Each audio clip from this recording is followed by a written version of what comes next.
Comment s'offrir une pièce de luxe? Comment s'offrir des pièces chères? Bonjour, ici Mademoiselle M, révélatrice de votre meilleure image.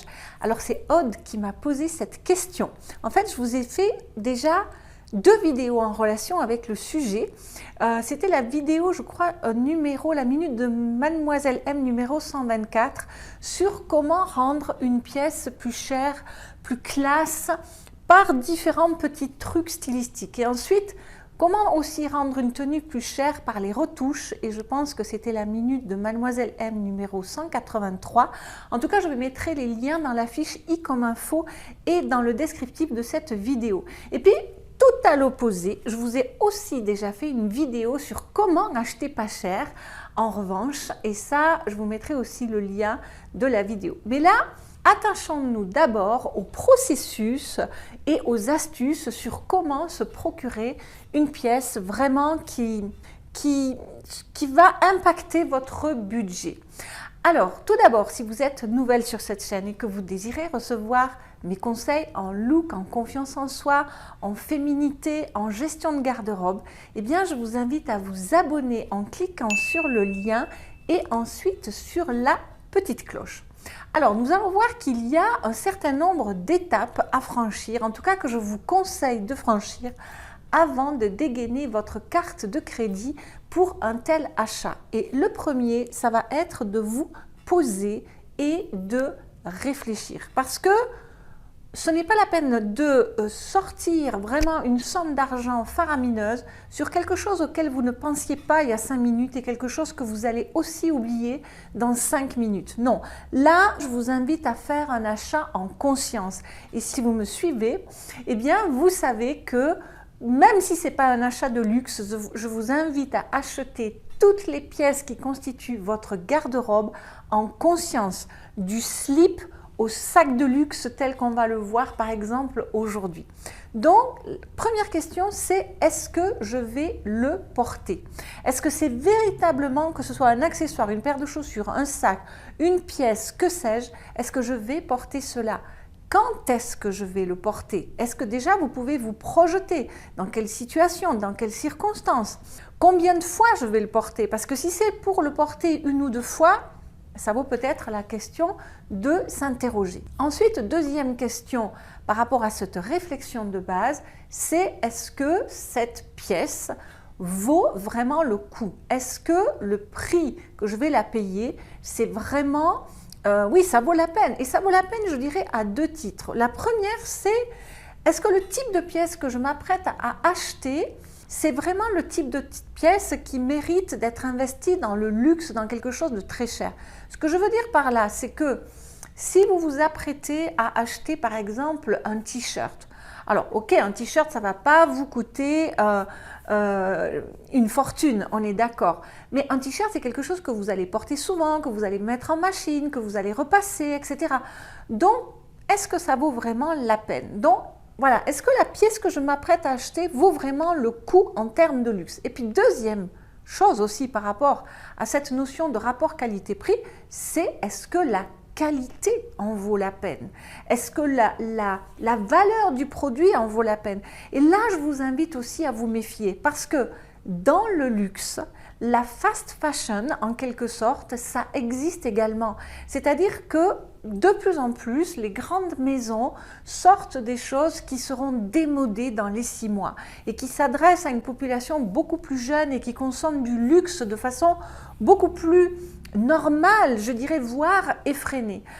Ou alors, si vous vous apprêtez à acheter une très belle pièce intemporelle, là, voilà, la réflexion est un tout petit peu différente. Donc, première étape, réfléchir à tout ça. Quand est-ce que vous allez le porter? Combien? Quand? Est-ce que ça vaut le coup? Est-ce que le rapport qualité-prix est bon? Et tout ça. Donc, une fois que vous avez franchi cette étape et que vous êtes sûr de votre achat, de votre investissement, là, vous allez vous renseigner. Vous allez aller à la chasse comme ça aux informations de différentes façons. Vous allez vous renseigner sur le produit, sur l'achat que vous allez faire, sur ses spécificités, sur la façon dont il a été conçu, fabriqué. Par exemple, tout ce qui est collé, n'est pas d'aussi bonne qualité, n'est pas d'aussi bonne manufacture que ce qui est cousu s'il s'agit d'une paire de chaussures. Donc allez chercher tous les détails sur le mode de fabrication, sur les matériaux utilisés, sur toutes les spécificités de ce produit. Vous faites des recherches sur le net. Voilà, vraiment aujourd'hui vous avez tout ce qui est possible et inimaginable d'aller chercher dans un ordinateur ou dans un téléphone portable. Donc faites-le pour acheter en conscience, pour savoir ce que vous achetez. Renseignez-vous également sur ce qui vient avec ce produit. Par exemple, je dis n'importe quoi, vous allez acheter une paire de baskets dans une maison de luxe, attendez-vous à trouver des lacets de couleurs différentes. C'est un petit détail, mais renseignez-vous sur ce qui vient avec l'achat, mais aussi après l'achat, c'est-à-dire sur le service après-vente. Par exemple, moi, une fois, j'ai acheté une paire de chaussures Prada. Donc, c'était des sneakers avec des clous, des petits diamants, des faux diamants évidemment, cloués dessus. Il y en a qui sont tombés. Eh bien, on m'a fait venir des clous de la maison en Italie et ils ont pu être remboursés, service après-vente. J'ai rien payé. Une fois, j'ai cassé une paire de lunettes de Dior. Voilà, on m'a remplacé la branche sans que je n'ai rien à payer. Si vous achetez par exemple un châle Louis Vuitton, si vous tirez des fils, si vous l'abîmez, ils vont pouvoir le renvoyer à la maison en Italie et on va pouvoir vous restaurer votre châle comme s'il était neuf. Tout ça, c'est du service après-vente. Donc, renseignez-vous sur ce qu'il est possible de faire. C'est très important. Et ensuite, une autre recherche que vous devez faire, non pas du côté du produit, mais du moins de votre côté à vous, c'est que si vous allez acheter un produit, par exemple une paire de chaussures, vous avez besoin de vous y sentir bien dedans. C'est bien d'avoir un objet de luxe, mais si c'est pour que chaque fois que vous le portiez, vous souffriez le martyre, vous n'aurez aucun plaisir dedans. Donc, par exemple, si vous vous apprêtez à acheter une paire de Manolo Blahnik, de Louboutin, de je ne sais pas quoi, de Yves Saint Laurent ou que sais-je, déjà, essayez-les le soir, parce que le soir, c'est le pire moment. Hein, les pieds ont peut-être tendance à avoir gonflé, etc. Donc, essayez-les le soir, regardez où se situe le point de flexibilité de la chaussure, la largeur, etc. Donc, assurez-vous que vous allez être bien dans votre produit. Donc, une fois que vous avez franchi cette deuxième étape de connaissance, d'information du produit, eh bien là, vous allez vous renseigner sur comment l'obtenir. Parce que là, il y a plusieurs façons d'aborder la chose. Déjà, vous allez vous demander, est-ce que je veux aller chercher ce produit dans une boutique physique, c'est-à-dire avoir toute l'expérience du luxe qui va avec, la coupe de champagne, le petit thé, le petit macaron, voilà, la jolie boîte, le joli nœud, etc., etc. Ou est-ce que vous avez envie de l'acheter sur le net? Alors, il y a des avantages et des inconvénients. En boutique, vous allez avoir l'expérience, mais vous aurez peut-être moins l'occasion de vous le procurer à un meilleur prix. Mais par contre, moi, j'ai une amie qui me disait l'autre jour, moi, Myriam, je n'achèterai jamais un produit de luxe d'occasion. Parce que pour moi, c'est le simple fait de l'acheter et d'avoir la boîte avec le joli nœud, je dors avec près de mon lit pendant plusieurs jours. Voilà, elle, c'est son kiff, c'est son luxe, voilà, c'est ça. Ou bien alors, est-ce que vous avez envie de l'acheter sur Internet? Et à partir du moment où vous allez l'acheter sur Internet, est-ce que vous avez envie de payer le prix fort ou est-ce que vous avez envie de trouver la bonne occasion? Et là, à nouveau, il y a deux façons de vous procurer ce fameux produit. Soit vous allez aller vers des sites où vous allez trouver des fins de série, des fins de collection ou des anciennes collections, ou bien vous avez l'occasion, le vintage, on va dire. Et là, vous n'allez pas avoir les mêmes sites internet. Donc, si vous privilégiez les fins de série, les anciennes collections, vous allez pouvoir vous diriger vers le site italien Net-à-Porter et son petit frère Yoox, ou Yox, je ne sais pas exactement comment on prononce. Vous allez également avoir le site allemand qui s'appelle Mytheresa et vous allez avoir le site anglais qui s'appelle The Outnet. Maintenant, si vous avez envie de vous procurer de l'occasion, de la seconde main, d'avoir des soldes dans ce sens-là, eh bien vous allez avoir le site qui a été fondé par un Portugais, donc qui s'appelle Farfetch, qui est aujourd'hui basé à Londres. Vous allez bien sûr avoir les 2 sites français, Vestiaire Collective et The Collect Square. Et enfin, vous aurez l'immense site américain qui s'appelle The Real Real. Donc voilà, et là vous allez, je dirais, faire votre shopping en ligne pour évaluer le pour, le contre, les différents tarifs, etc. Je vous déconseille, si vraiment vous voulez taper dans le luxe du luxe, d'aller acheter un produit de luxe sur Amazon ou eBay, parce que si vous voyez un sac Chanel à 400 €, il y a toutes les chances que ce soit une imitation. Tandis que là, dans les sites que je vous ai indiqués, il y a vraiment des personnes, ce sont des sites sérieux, il y a des professionnels qui vont vérifier les certificats, que ce ne soit pas des copies, etc., etc. Une fois que vous avez repéré votre objet tant convoité, votre produit tant convoité, eh bien, vous allez avoir une idée du budget à lui réserver, du prix qu'il va vous coûter. Vous allez aussi décider du mode d'achat en fonction de votre budget de départ.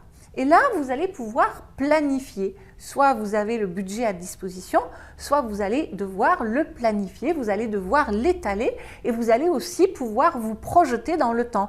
Si par exemple, vous mettez 20 € par mois de côté en vous privant d'un café, d'un resto ou que sais-je, et si le produit vous demande d'économiser pendant 5 mois, vous saurez que dans 5 mois, vous aurez votre produit. Par exemple, vous aurez votre pièce, votre sac, votre paire de chaussures, votre carré Hermès ou que sais-je. Et ensuite, attention, il va falloir rester focus. Parce que si évidemment vous brisez, vous cassez, vous faites voler un éclat votre budget chaque mois, vous n'arriverez jamais à vos fins. Donc là, un petit conseil, chaque fois que vous avez une envie qui vous titille, mais à part ça, si vous suivez mes formations, si vous êtes acquis à la méthode première impression qui vous enseigne à mieux vous connaître, à gérer votre garde-robe de main de maître, eh bien vous n'aurez de toute façon plus d'envie parce que vous saurez cerner, vous saurez discerner l'envie du besoin. Enfin, cela étant dit, si jamais vous avez une envie, vous avez Internet, vous mettez ça dans un panier, en attendant, vous mettez ça dans une wish list, dans votre liste d'envie, et puis comme ça, vous allez voir que quand c'est là, c'est posé, et puis vous allez peut-être y revenir 2-3 semaines après, et vous n'aurez peut-être pas autant envie. Et puis au final, une fois que vous avez suivi toutes ces étapes, vous êtes aussi en droit de vous demander, bon, mais finalement, mon sac Hermès ou ma paire de chaussures, je ne sais pas quoi, entre tous les efforts qu'elle va me demander, la recherche, le prix que je vais le payer, etc., est-ce que j'ai pas meilleur temps de la remplacer par quelque chose de moindre prestige, de moindre prix également? Ça, c'est vous, à voir. Moi, personnellement, je préfère me passer de quelque chose plutôt que d'aller dans une espèce de in-between, dans une zone intermédiaire.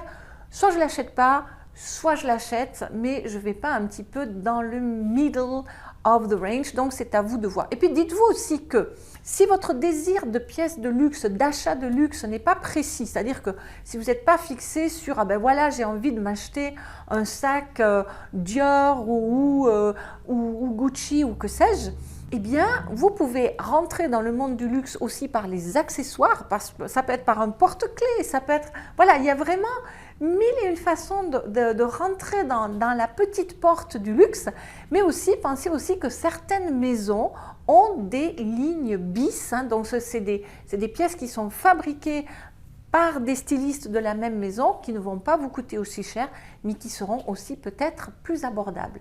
Voilà, dites-moi si ces différentes étapes, qui sont au nombre de 7, avec les explications dedans, vous ont aidé à prendre du recul par rapport à ces achats, parce que des fois c'est vrai qu'on peut avoir envie d'acheter une pièce de luxe, mais on ne sait pas très bien par où commencer. Vous voyez, moi par exemple, j'ai déménagé et j'ai fait un tri de tous mes sacs, je n'ai quasi plus de sac à main, je ne plaisante pas, et je sais que je veux me racheter un sac à main, mais je veux me racheter un sac à main de luxe. Et donc, je passe par toutes ces étapes. Je n'ai pas fini, je n'ai pas du tout fini, mais moi aussi, je passe par toutes ces étapes pour réfléchir à la pièce que je vais m'offrir et qui va me faire plaisir, bien entendu. Alors, si vous n'avez pas encore téléchargé mon cadeau de bienvenue qui sont les 26 astuces qui sont réparties à travers 5 vidéos phares. Eh bien, je vous mettrai le lien dans la fiche i comme info et dans le descriptif de la vidéo. Et puis, bien évidemment, si vous avez envie d'aller au-delà et justement de connaître tout ce processus pour mieux vous connaître et de devenir votre propre relookeuse, de connaître vos couleurs, vos formes, votre style, votre maquillage, les accessoires, la gestion de la garde-robe, le charisme, le pouvoir de séduction, l'image en entreprise, eh bien vous avez bien sûr ma formation en ligne, mon accompagnement en ligne, parce que vous n'êtes pas laissé pour compte, qui s'appelle Première impression 100% pur soi. Et là aussi, je vous mettrai tous les liens un tout petit peu partout. Alors, dites-moi si cette vidéo vous a aidé. Dites-moi si vous aussi, alors déjà, vous pouvez me dire si quand vous achetez une pièce de luxe, vous avez un processus d'achat ou si vous avez le vôtre, si vous procédez différemment. Je serai ravie de lire vos commentaires. Donc, dites-moi si vous avez aimé cette vidéo. Merci pour vos likes, merci pour vos partages, merci donc pour vos suggestions de vidéos, merci Aude. Et je vous dis à très bientôt. C'était Mademoiselle M, révélatrice de votre meilleure image. Bye bye.